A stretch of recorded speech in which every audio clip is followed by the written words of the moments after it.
జై శ్రీరామ్. కాశీ కాశీతి కాశీతి త్రివారం యః పఠే నరః సోపి దేశాంతరస్థోపి కాశీవాస ఫలం లభేత్. 3 సార్లు కాశీ కాశీ కాశీ అని అంటూ ఉంటే కాశీవాస ఫలితం లభిస్తుంది. కాబట్టి మనం అత్యద్భుతమైనటువంటి కాశీ నామాన్ని జపిస్తూ స్మరిస్తూ ఉన్నాము. ఇక మనము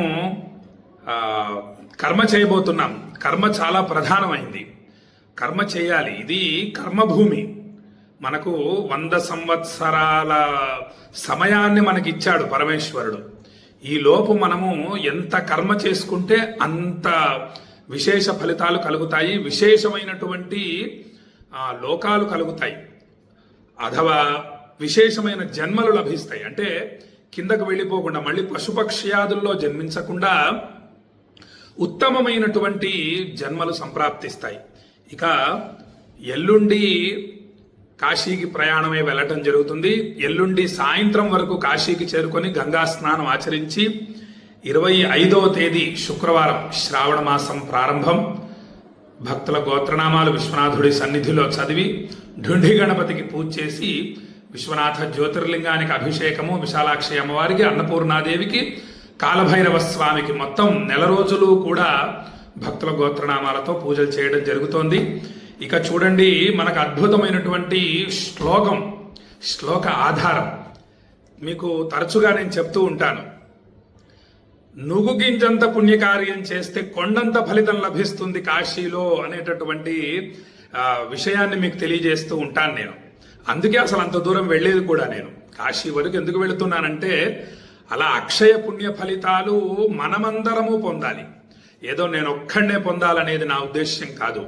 మీకు అందరికీ కూడా మీ గోత్రనామాలు అక్కడ ఉచ్చరించడం చేత, మరియు మీ మనస్సు కాశీ మీద లగ్నమవుట చేత, అక్కడ విశేషమైనటువంటి పూజలు, హోమాలు, అభిషేకాలు మొదలైనటువంటి వేద విహితమైనటువంటి కర్మలు ఆచరించడం చేత మీరు కూడా అక్షయ పుణ్య ఫలితాలు పొందుతారు అన్న భావనతో అంత దూరం వెళ్ళడం జరుగుతోంది. రెండవది ఏమిటంటే ఇదే, నుగ్గు గింజంత పుణ్యకార్యం చేస్తే కొండంత ఫలితం వచ్చేస్తుంది కదా. కాబట్టి అటువంటి స్థలాలకు వెళ్ళాలి. మరి వెళ్ళి కొండంత ఫలితాలు, పుణ్య ఫలితాలు పొంది మనము సుఖ జీవనాన్ని పొందాలి.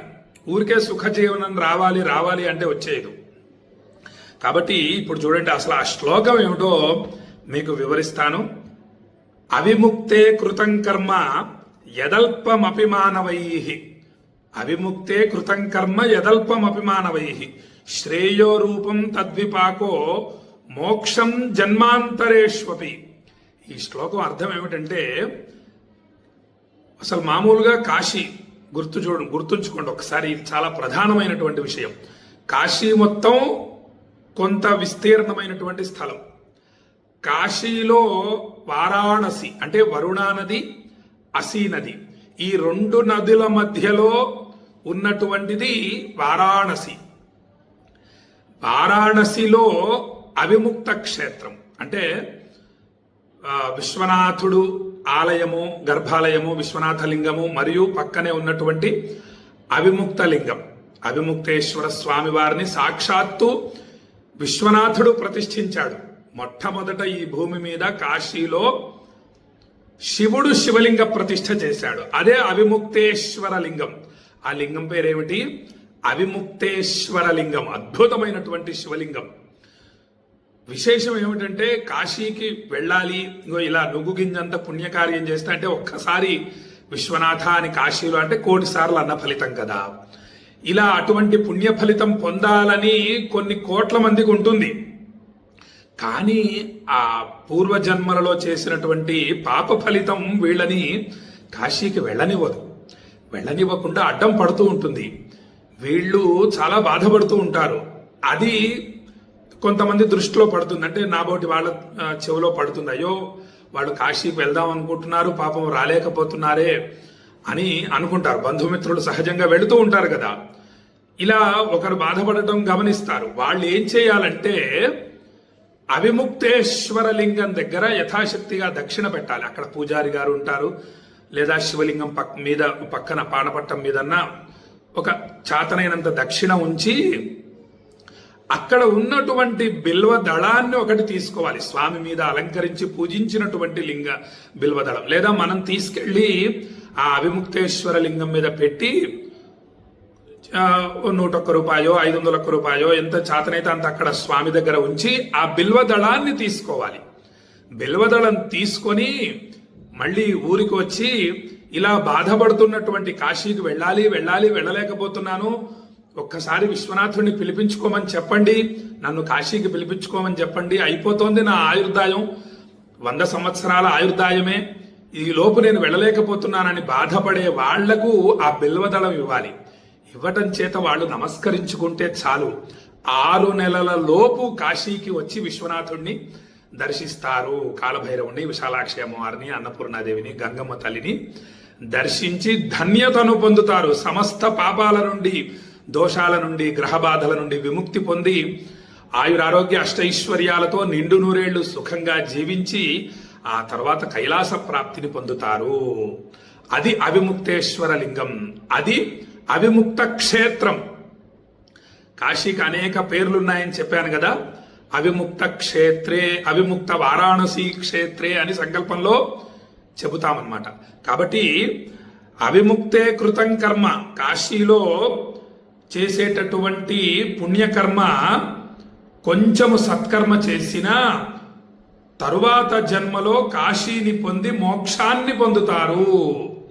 కాశీలో చేసేటటువంటి చిన్న కర్మ వల్ల ఇంతటి విశేష ఫలితం లభిస్తుంది. కాశీలో జన్మించే అదృష్టం లభిస్తుంది. ఇంకా కాశీలోనే జన్మించడం అంటే ఇంకా కాశీలోనే ఉండడం కదా, అది ఎంత విశేషం. అది ఎప్పుడో ఒక్కసారి వెళ్ళి మనం ఇంత ఆనందాన్ని పొందుతున్నాం. గంగా స్నానము, విశ్వనాథ దర్శనము, కాలభైరవ, విశాలాక్షి, అన్నపూర్ణామ వారిని దర్శించి అనంతమైన ఆనందాన్ని పొందుతున్నాం మనము.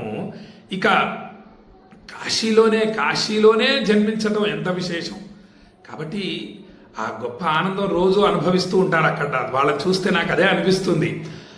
అక్కడ జన్మించినటువంటి హిందీ వాళ్లను గమనిస్తూ ఉంటాను నేను. ఏమి భాగ్యవంతులు వీళ్ళు, ప్రతిరోజు గంగమ్మ తల్లిని చూస్తూ ఉంటారు. గంగా సంకల్పం చెప్పేటటువంటి బ్రాహ్మలు ఉంటారు గంగానది ఒడ్డున. ఆ గంగమ్మ తల్లిని తాకినటువంటి గాలి మనల్ని తాకితే చాలు, మనకు ఉండేటటువంటి సమస్త పాపాలు పోతాయి. ఇక గంగా స్నానం ఎంత విశేషం. వాళ్ళు అక్కడే ఉన్నారు, వాళ్ళది ఏం భాగ్యం, అక్కడే కూర్చున్నారు. గంగమ్మ తల్లి ఒడ్డున ఒక గొడుగులు ఉంటాయి, పెద్ద పెద్ద గొడుగులు, తాటి ఆకులతో చేసినటువంటి గొడుగులు పెద్దగా ఉంటాయి. వాటి కింద కూర్చుంటారు.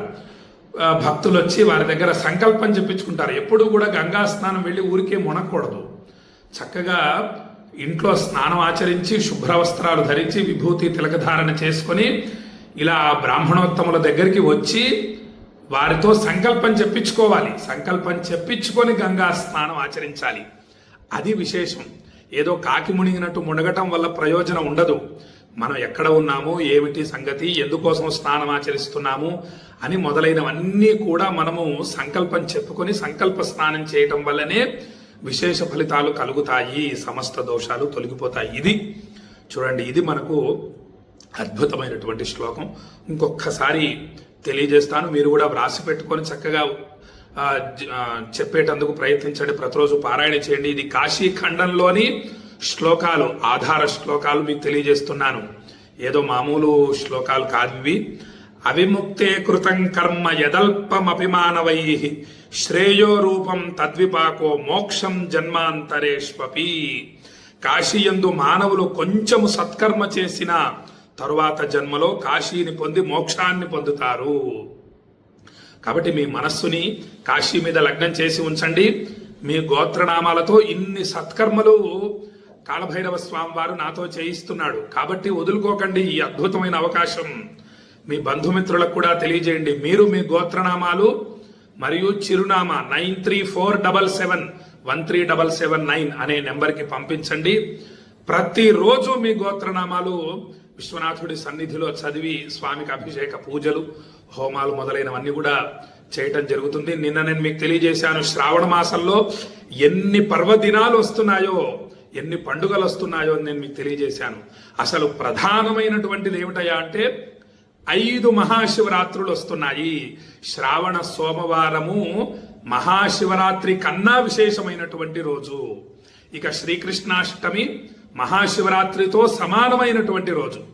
కాబట్టి 5 మహాశివరాత్రులలో మీ గోత్రనామాలు విశ్వనాథుడి సన్నిధిలో ఉచ్చరింపబడి విశ్వనాథ లింగానికి అభిషేక పూజలు అత్యంత భక్తితో చాలా జాగ్రత్తగా గొప్ప అదృష్టంగా భావించి కాలభైరవ స్వామివారు మాకు అనుగ్రహించినటువంటి గొప్ప అదృష్టంగా భావించి చేయటం జరుగుతోంది. అవన్నీ కూడా మీకు ప్రతిరోజు 10 నిమిషాల వీడియోలో జాగ్రత్తగా మీకు తెలియజేస్తూ పూజలు చేయడం జరుగుతుంది. అది కూడా ఏదో పూజలు పూర్తయిపోయాయి ఇగోండి ప్రసాదాలను ఇవ్వటం కాదు. మీరు మీ మనస్సును లగ్నం కావాలి. మీ గోత్రనామాలతో అక్కడ పూజలు జరుగుతూ ఉండగా మీరు ఇక్కడ మీ మనస్సు లగ్నం చేసి విశ్వనాథ నామాన్ని జపిస్తూ ఉండాలి. ఉదయం మొదలుకొని రాత్రి వరకు ఎప్పుడు గుర్తొస్తే అప్పుడు జపిస్తూ ఉండండి. ఒక 10 నిమిషాలు మాత్రం కూర్చొని ఒక కుర్చీలో అయినా సరే స్నానం చేసిన తర్వాత కాశీ విశ్వనాథాయ నమః అనే నామాన్ని మాత్రం తప్పక జపించేటందుకు ప్రయత్నించండి. ఇప్పుడు కాదు కానీ ఇంకొన్ని సంవత్సరాల తర్వాత, కొన్ని నెలల తర్వాత కానీ సంవత్సరాల తర్వాత కానీ ప్రతిరోజు 10 నిమిషాల సమయము కాశీ విశ్వనాథాయ నమః అనే నామాన్ని జపించే వారి గోత్రనామాలతో మాత్రమే కాశీలో పూజలు చేస్తాము అని చెప్పాలనేది నా సంకల్పం. ఇప్పుడే కాదు, ప్రయత్నించండి, కానీ తప్పకుండా చేసేటందుకు ప్రయత్నించండి.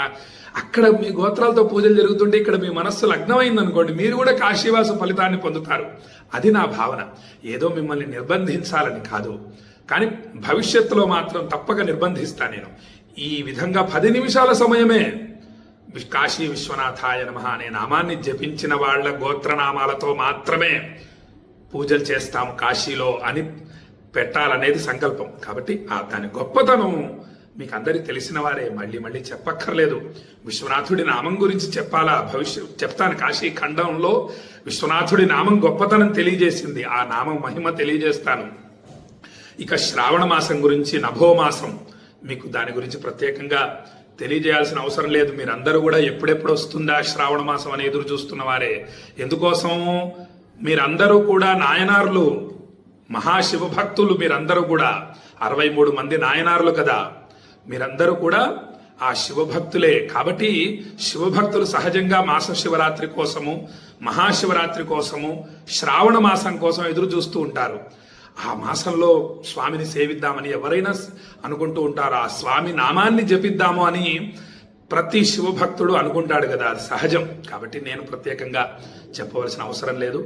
ఈ మహిమ గురించి మీ బంధుమిత్రులందరికీ షేర్ చేయండి, అందరూ సంతోషిస్తారు. వారందరూ కూడా శివభక్తులే కదా, కాబట్టి అందరూ ధన్యులవుతారని చెప్పి తెలియజేస్తూ, రేపు కాశీ గురించి ఇంకొక అద్భుతమైనటువంటి శ్లోకాన్ని, అర్థాన్ని మీకు వివరించే ప్రయత్నం చేస్తానని చెప్పి తెలియజేస్తూ సెలవు తీసుకుంటున్నా. జై శ్రీరామ్. విశ్వనాథాయ మంగళం, విశ్వనాథాయ మంగళం, విశ్వనాథాయ మంగళం.